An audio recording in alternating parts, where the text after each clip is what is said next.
Next जो important article रहेगा इसमें वो है classification of linear integral equation. ठीक है, तो मोस्ट इम्पॉर्टेंट आर्टिकल है और ये आपको पता होना चाहिए, तभी आपके जो इसकी आगे के जो क्वेश्चन है वो उसको सॉल्व कर पाओगे। और जो नेक्स्ट के चैप्टर है इसके बाद, ठीक है, उसमें भी इनका यूज़ है। तो आपको जो classification of linear integral equation जो मोस्टली है 2 टाइप्स की है। फर्स्ट है आपके पास फ्रेडहोम इंटीग्रल इक्वेशन और सेकंड है वोल्टेरा इंटीग्रल इक्वेशन। तो फ्रेडहोम इंटीग्रल इक्वेशन क्या होती है?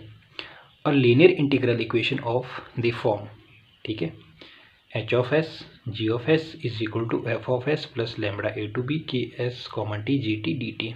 इसको दे देना आपने इक्वेशन नंबर 1। ठीक है, वेयर ए और बी जो है वो क्या है? आर बोथ कांस्टेंट है। ठीक है, ए और बी क्या है? Constant. F of S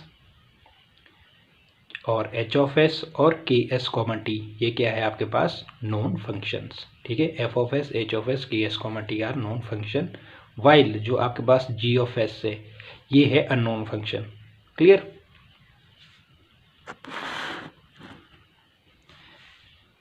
and जो आपके पास लैम्बडा गिवन है, ठीक है, लैम्बडा इज नॉन जीरो और बोल सकते हो आप इसको कॉम्प्लेक्स पैरामीटर। ठीक है, तो लैम्बडा क्या है? नॉन जीरो है, या आप बोल सकते हो इसको complex parameter. Is called Fredholm integral equation of third kind. ठीक है, तो क्या है ये? Fredholm integral equation of third kind.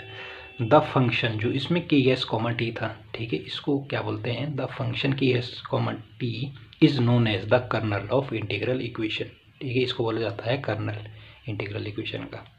ये क्लियर हो गया आपको इसमें क्या क्या यूज हुआ है? ठीक है, अब इसके स्पेशल केस आते हैं। ठीक है, स्पेशल केस ऑफ 1R जो इक्वेशन 1 थी उसके स्पेशल केस क्या आते हैं? फर्स्ट आता है Fredholm integral equation of the first kind. First kind की इंटीग्रल इक्वेशन कौन सी है? फ्रेडहोम की।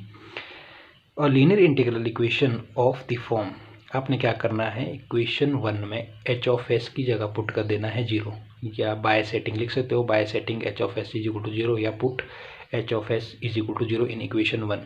ठीक है, जब आप इक्वेशन 1 में एच ऑफ एस की जगह 0 पुट कर दोगे, ठीक है, तो आपके पास ये इक्वेशन बच जाएगी, दिस इज इक्वल टू 0। ठीक है, तो वही किया आपने। F of S plus lambda जो रिमेनिंग टर्म बची थी वो किसके इक्वल होगी? 0। ठीक है, क्योंकि जो हमारा एच ऑफ एस था वो तो 0 था, तो H of 0 into G of S तो 0 हो गया, तो this term is equal to 0। तो ये है, this is known as Fredholm integral equation of first kind. आप इसको ऐसे नीचे भी लिख सकते हो, इसकी इसमें एक लाइन और ऐड कर सकते हो या ऐसे भी रख सकते हो। ठीक है, फिर इम्पॉर्टेंट है, ठीक है, नेक्स्ट है Fredholm integral equation of the second kind. तो इसमें क्या होता है? A linear integral equation of the form, जो फर्स्ट इक्वेशन में आपने एच ऑफ एस की जगह कर देना है पुट 1 इन इक्वेशन 1। ठीक है, तो अगर आप इसकी जगह 1 पुट कर दो एच ऑफ एस की जगह, तो आपके पास वैल्यू आ जाएगी 1 इंटू जी ऑफ एस, यानी कि G of S is equal to this term. ठीक है, तो वही करना है आपने इसमें, तो यही आया G of S is equal to F of S plus lambda A to B K S comma T G T D T. इसको देना आपने इक्वेशन नंबर 3। फिर थर्ड केस है इसका homogeneous Fredholm integral equation of the second kind. ठीक है, इसमें क्या करना है आपने? जो इक्वेशन 3 है, ठीक है, एफ ऑफ एस की जगह पुट कर देना है आपने 0, तो आपने लिख देना है F of S is equal to 0 in equation 3।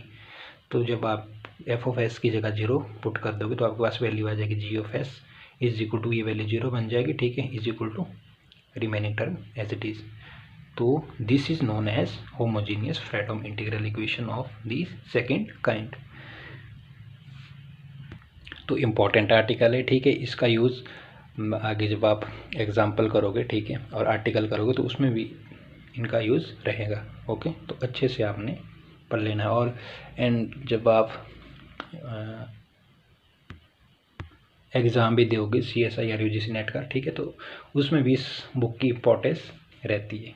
Okay, फिर सेकंड है आपके पास जो classification of linear integral equation थी, उसमें जो सेकंड थी, फर्स्ट थी हमारे पास वोल्टेरा इंटीग्रल इक्वेशन।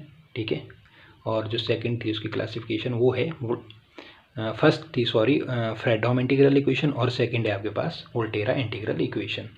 क्लियर? तो वोल्टेरा इंटीग्रल इक्वेशन क्या होती है? A linear integral equation of the form H of S G of S is equal to F of S plus lambda. इसमें क्या है कि हमारी ये वैल्यू का ही फ़र्क है, उसमें थी ए टू बी, ठीक है, जो लिमिट थी, और इसमें है ए टू एस, बाकी एज इट इज़ कि S comma T G T D T, clear, वही है सेम। और where A and S both constant, जो आपके पास ए एंड एस है वो है कांस्टेंट, और F of S, H of S और के एस कॉमा टी ये क्या है, नॉन फंक्शन है, ठीक है, while G of S is unknown function, and जो लैम्बडा है वो है नॉन जीरो और complex parameter, is called Volterra integral equation of third kind. ठीक है, तो इधर इक्वेशन आएगा, इक्वेशन मैंने शॉर्ट में लिख दिया है, ठीक है, और इसको हाईलाइट भी कर सकते हैं, Volterra integral equation of third kind. और जो आपके पास ये था कि एस कॉमा टी, इसको भी आप लिख सकते हो, the function K S comma T is known as the kernel of integral equation, ठीक है, तो ये हो गया। फिर इसकी भी special case 3 as it is है, ठीक है, तो बस वही है इसमें कि लिमिट का चेंज है, बाकी सेम है। तो Volterra integral equation of first kind, first आ गया इसका, तो फर्स्ट काइंड की कौन सी होती है हमारे पास, आप डायरेक्ट भी लिख सकते हो, put H of S is equal to 0 in equation 1। तो एच ऑफ एस की जगह जब आप 0 पुट कर दोगे तो आपके पास बच जाएगी remaining term, left hand side आपका 0 हो जाएगा, ठीक है, तो this term is equal to 0, तो जो राइट हैंड साइड की इक्वेशन थी वो बन जाएगी 0, मतलब इज इक्वल टू 0 हो जाएगी वो, ठीक है, इसको आपने इक्वेशन 2 दे देना है। और फिर Volterra second equation, Volterra integral equation of second kind, ठीक है, तो सेकंड काइंड की इसमें क्या करना है, आपने एच ऑफ एस की जगह 1 पुट कर देना है, ठीक है, तो एच ऑफ एस की जगह आप जब 1 पुट कर दोगे इक्वेशन 1 में, तो आपके पास एच ऑफ एस की जगह 1 आ जाएगा, तो 1 इंटू जी एस हो गया, is equal to right hand side जो इक्वेशन थी वो रहेगी एज इट इज़, तो इसको दे देना आपने इक्वेशन नंबर 3 पुट। बस चेंज क्या है इसमें, एक ही जगह ऐसे, अगर आप उसके साथ कंपेयर करो फ्रेडहोम इंटीग्रल इक्वेशन के, ठीक है, तो बस यही चेंज है इसमें।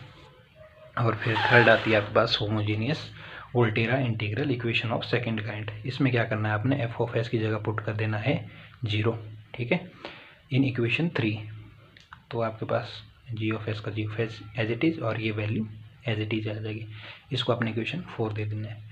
तो ये थी classification of linear integral equation, first थी फ्रेडहोम इंटीग्रल इक्वेशन और सेकंड थी वोल्टेरा इंटीग्रल इक्वेशन। तो इसका यूज़ बहुत है, ठीक है, CSIR UGC नेट एग्ज़ाम में भी इसका यूज़ है, ठीक है, इस बुक से क्वेश्चन पूछे जाते हैं। और जो ये आर्टिकल है जो आपने मैंने अभी बताया है, ठीक है, इसका यूज़ बहुत होगा, जो आप क्वेश्चन करोगे इसमें काफ़ी हद तक, तो ये बेसिक चीज़ें ही आपको पता होनी चाहिए, क्योंकि उसमें डायरेक्ट लिखेंगे second kind of Volterra integral equation या फ्रेडहोम इंटीग्रल इक्वेशन, तो आपको पता होना चाहिए कि वो सेकंड काइंड की कौन सी होती है, होमोजीनियस वाली कौन सी होती है, नॉन होमोजीनियस वाली कौन सी होती है, ठीक है, तो इस टाइप के आगे आपको आगे, ठीक है, तो ये चीज़ें आपको पता होनी चाहिए।